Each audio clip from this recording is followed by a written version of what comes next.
Disculpe, llegaron los cómicos. ¿Quiere verlos? Mr. Boom, el magnífico. Hola. ¿Qué tal? No sé. Mr. Boom es experto en sonidos.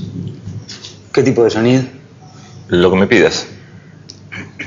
La gente le pide sonidos y él los reproduce. Ajá. Un helicóptero.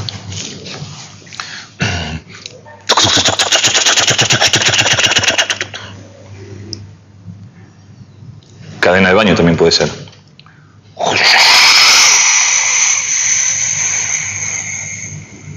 Cualquier cosa, pídale. ¿Un león? No. No es lo que hablamos. Dijimos humor de primer nivel, esto que es una copia de Mac Phantom. La concha de tu madre. ¡Epa! 800 cómicos haciendo los mismos chistes y nadie dice nada. Músicos que tienen el mismo estilo y nadie los compara. Yo en esta fiesta no trabajo, así te lo digo. ¿Qué carajo tengo que ver yo con Mac Phantom? ¿Y el negro de la Academia de Policía? ¿También me vas a comparar con él? Está bien. ¿El señor qué hace? Es humorista. ¿Qué clase de humor? Hago cuentos.